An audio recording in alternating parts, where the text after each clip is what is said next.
Hey gang, Luke here. I'm in Sydney today, but there's big news out of Victoria with the release of the proposal to phase out the replacement of existing gas appliances with new gas appliances. This has been a long time coming.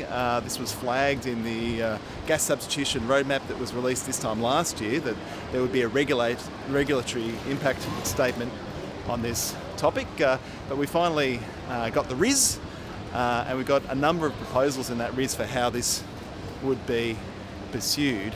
The preferred proposal from the government would see a situation where if your gas hot water system or your gas space heater was at end of life, it's effectively broken down, you don't have the option of replacing it with another new gas appliance. You need to go to efficient electric appliance.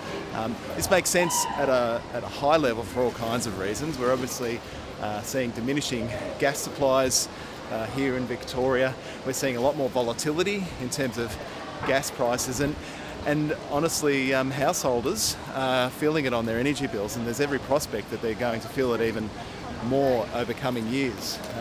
The regulatory impact statement finds that the cost-benefit analysis for this regulation has us $5 billion better off as a society over the next 10 years.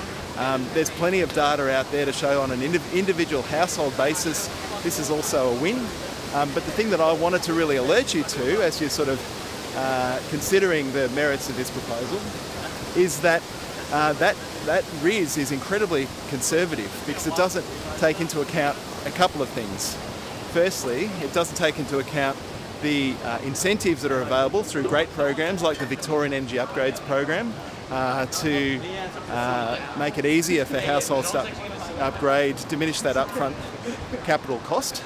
And the second thing it does is that it assumes a gas price of $12 a gigajoule over the entire forward period. There is every prospect that gas prices are going up. With diminishing supplies, that's very, very likely. So that $5 billion benefit, it only goes up where the gas price goes up. And we're effectively working to shield Victorian households from those costs. This is a modest proposal. It's not forcing anyone to do anything until their gas appliance breaks down. You're already in the market for a new appliance, and we're just making it easier and more straightforward for Victorian households to choose the efficient electric alternative, which is both more affordable and lower emissions. So this is a really important step forward from the Victorian government. ACT has been a leader in this space of electrification, but Victoria is really on their heels on this front. They're doing some great work.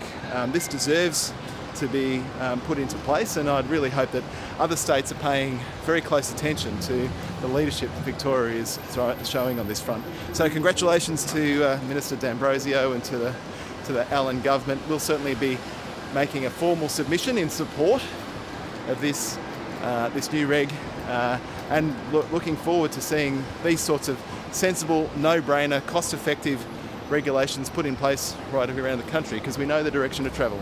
It's toward homes, efficient, electric and powered by renewable energy. Let's get it done. Thanks, gang.